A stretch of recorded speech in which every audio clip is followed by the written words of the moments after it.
Enfim, mais comentários por aqui. Abraço para o Igor Souza. Tamo junto, meu parceiro, o Afro Cleumendes. Boa, vocês sabem qual a notícia a Baraúna trouxe em relação a Fonte Nova e Talisca? Você viu isso, Lua? Eu não vi, não. Vi. Deixa eu dar uma olhada aqui, se eu preciso. Deixa eu dar uma olhada aqui pra gente assistir. Foi uma resenha junto com o Bocão. Eu vi, na verdade, no Instagram. Acho que foi até o nosso grupo que compartilhou lá. Foi? Se eu não me engano. Deixa eu ver. No grupo de membros do WhatsApp. Deixa eu ver. O que ele cara, assim, ele não traz como informação. Vai, joga aí, pode jogar aí. Vai, vamos lá. O que eu achei foi aqui no Instagram, fui no Instagram de Bocão aqui, ó. Tamo junto, Bocão, tamo junto, viu? Sou seu fã. Tá ele, Silva Rocha e Bocão e mais um comentarista que eu não lembro agora quem foi. Fábio Gomes. Não. Tá aí, Fábio Gomes. Bahia no meio do ano que vem. Tá ouvindo aí? Ele assina em janeiro um pré-contrato. O Bahia vai pagar 4 milhões e meio. É o salário dele. Não é 4 milhões e meio. A história é outra. 6 milhões. Não. É 6 milhões. A história é outra. 6 milhões de reais? 4, 6 milhões de reais, sim. 6 milhões de reais? Você fez o câmbio aí de reais. Quem é que vai pagar isso? Mas não vai pagar isso aí. Ou vai ser como? Ele deu a história é outra. Ele vai jogar por amor, Bahia. Então. Não é por amor, não. Mas vai ter um que tá com jogar. A Arena Fonte Nova é do AS. O Bahia vai pegar a Arena Fonte Nova ano que vem? Até ano que vem a gente conversa. Não pegou ainda não. Não começa Vai pegar, Zé. A Arena Fonte Nova tem 3 donos. Diga, dê nome. O governo, a OAS e a Odebrecht. E a OAS e a Odebrecht quer vender o Bahia. E o governo vai abrir mão. Não, a OAS e a Odebrecht quer vender a parte deles ao Bahia. Vai ser Bahia e governo. Pronto. Quer valer o quê? Pronto, aí pode ficar. Você acha que isso é verdade? Pode ser verdade. Eu acho até que é. Agora, o governo vendia a parte dele também e fazia um belo estádio de Pituaçu para a comunidade. O quê? Bota para a comunidade. É o estádio do Estado. Tá jogado, Pituaçu. Não tá jogado não. Botou iluminação de LED. Você quer ir lá olhar? Tá acabado. Acabou de botar iluminação de LED. Não, botou, mas vai ter pro baba do deputado, o baba do cara, do secretário. Não tá tendo mais não. Baraúna, você acha que Talisca vem para o Bahia final do ano? Não. Ele vem Vamos lá por partes. Meio do ano que vem. Ele assina em janeiro. Eu acho que é mais um feeling de Baraúna do que informação aí. É mais um feeling do que informação. Talvez até uma informação em off que ele tenha obtido com o staff do atleta. Talvez assim. Né? Baraúna também não é um cara irresponsável. Né? Então, assim, ele não deixou... de maneira nenhuma. E outro ponto é o seguinte, a informação sobre a Fonte Nova, ela tá ali escorregadia, né? Primeiro que o dono do estádio é o governo, né? Há uma concessão que tinha 30 anos e que passou a ser de 15 anos ao consórcio que era formado pela OAS e Odebrecht, e a Odebrecht saiu do consórcio, ficou apenas a OAS, e essa concessão ela acaba em 2028, né? O estádio foi inaugurado em 2013, então ela acaba no final de 2027, e o governo já abriu algumas possibilidades do que pode acontecer depois disso. Tá? O que é que pode acontecer? Pode abrir uma nova licitação para concessão, né? E aí o Bahia, ou, na verdade, o Grupo City, muito mais do que o Bahia, foi pelo que eu já apurei, o Grupo City tentaria fazer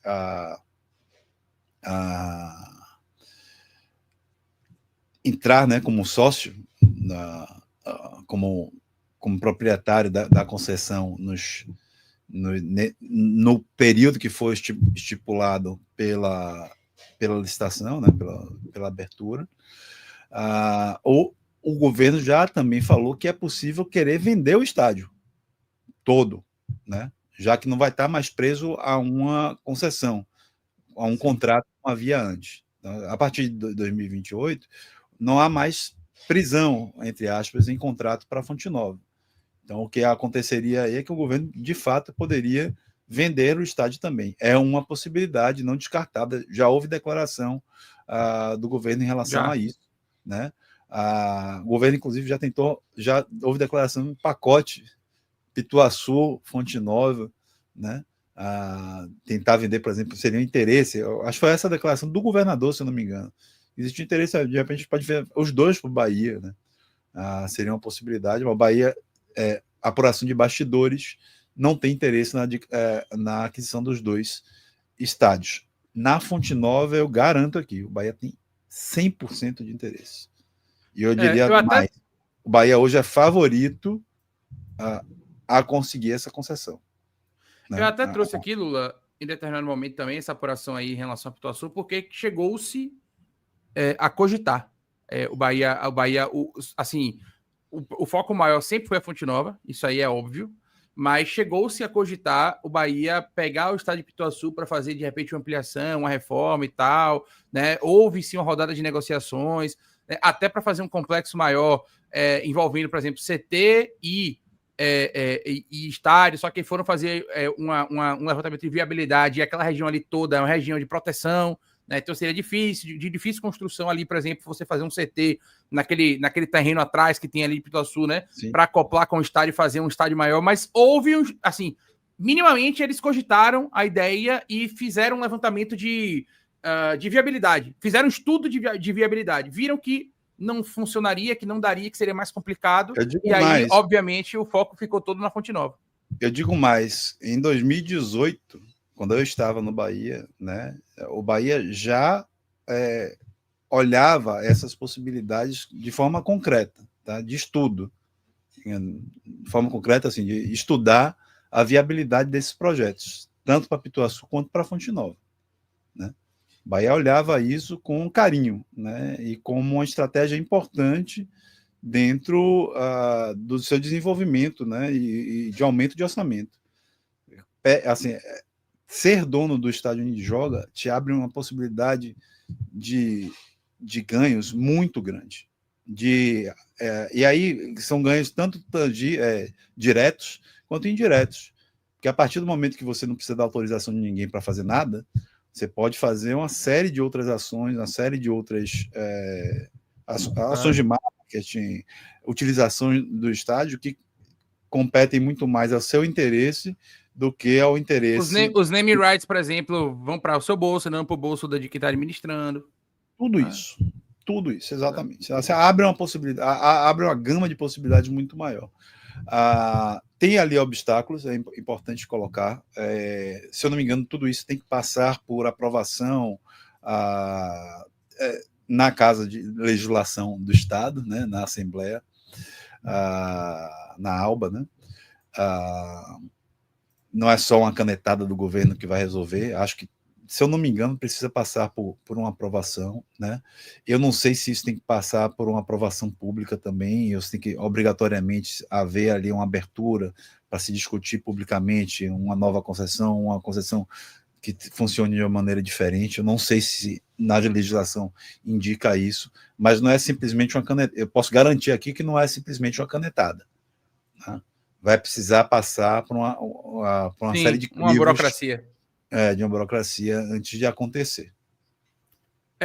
E aí, só a questão de Talisca, só para a gente arrematar, Lula, eu acho que a questão de Talisca, pelo que Barano falou, é um feeling, pode ser informação, como você falou, em off, mas assim, é um feeling que tem sentido total, porque a gente não tirou essa situação de Talisca da nossa cabeça, né? Foi algo falado pelo próprio jogador. Ele falou que Cadu Santoro mantém conversas com o staff dele, né? Que é o empresário dele, Carlos Leite, né? Se eu não tenho nada, é o empresário dele. Então, aí, tá até aqui escrito, Carlos Leite, realmente. Carlos Leite, que é o empresário dele. Então, de uma maneira geral, velho, isso é algo que o próprio jogador já falou. E assim, o que o Barano falou faz todo sentido, levando em consideração que o contrato de Talisca ele vai até junho de 26. Então, de fato, em janeiro, Talisca estaria apto para assinar um pré-contrato com qualquer equipe, seja com o Bahia ou com qualquer outra agremiação no futebol mundial, né? O Bahia pode ser um dos times interessados. Então, levando em consideração que em janeiro ele pode assinar um pré-contrato, faz sentido você apostar, né, que o Bahia pode ser um desses times que negocia com o Talisca, né? O próprio jogador falou que o Bahia mantém contato frequente com o empresário dele. Não foi voz da minha cabeça, voz da cabeça de Luiz Teles ou voz da cabeça da torcida do Bahia. Quem disse isso foi o próprio jogador num programa ao vivo, né, que foi o programa Jogo Aberto lá com o Juliano Guimarães, acho que Marinho Júnior estava no dia também, enfim. E ele falou, o Bahia, Cadu Santoro, ele ainda falou o nome de Cadu Santoro. Cadu Santoro conversa com frequência com o meu empresário, que é o Carlos, né, que é o Carlos Leite. Então, assim, existem conversas em andamento, né? É uma operação complexa, são valores altíssimos, então realmente não é uma negociação que é da noite para o dia. Não é, eu quero contratar Talisca, amanhã eu vou contratar Talisca e paga. não é assim que funciona. Então e você tem que entender como é que vai ser. E esse é o perfil de atleta que provavelmente vai abrir vaga desse perfil quando ele não tiver mais Everton Ribeiro. E acredito que o ano que vem seja justamente esse último ano de Everton Ribeiro no clube. É a tendência. É a tendência, tá? Pode ser que ele dure. Ele é um cara que se cuida, ele é um cara que tá jogando, segue jogando no nível muito alto, muito acima das minhas expectativas, inclusive. E Talisca se encaixaria nesse perfil, tanto pela idade, quanto pelo alto salário, quanto pela modalidade de contratação, que seria um jogador vindo sem contrato, né? Então, assim, estaria ali embutido em sua remuneração, sobretudo altas luvas, né? Como é o contrato com Everton Ribeiro, por exemplo. Então, se encaixa ali no modelo possível, mas é daquele modelo de exceção do Bahia, a gente tem que lembrar sempre disso. Um jogador como Talisca, com essas características, que eu estou falando em relação à idade, em relação a valores, etc., ele é um modelo de exceção dentro do que o Bahia tem de planejamento a médio e longo prazo.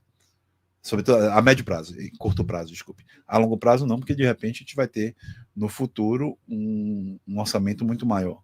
Mas no nosso atual orçamento ele é um jogador de exceção, mas temos jogadores de exceção, né? Hoje tem 2 no elenco, Arias e Everton Ribeiro, e Everton Ribeiro no perfil muito parecido com o que é de Talisca.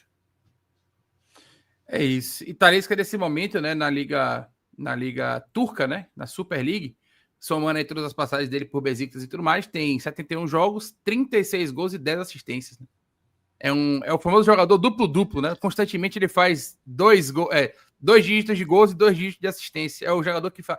Inclusive, Cascador falou sobre isso recentemente. Ele falou que para o Bahia mudar de patamar, o Bahia precisa de um jogador duplo-duplo. Né?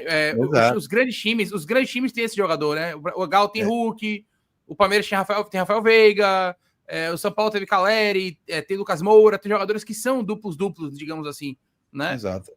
Ou se espera pelo menos isso jogadores. Eu vou além, assim, mais do que o duplo, que é o resultado final, mas a gente precisa de jogadores que tenham mais de uma supervalência. A gente tem jogadores que têm uma supervalência e um pouquinho de outros, assim, mas praticamente nenhum dos nossos atletas está em 2 supervalências, né? Para o passe, para a arrancada, para a força física, né? Para o chute a gol, a gente não tem, né? Não tem. Vai pensar quem é nosso jogador que tem mais de uma supervalência? Nenhum deles, né? É isso. Então, para poder mudar esse patamar, o duplo-duplo tem também esse nome, ser muito acima da média dos demais em mais de uma valência.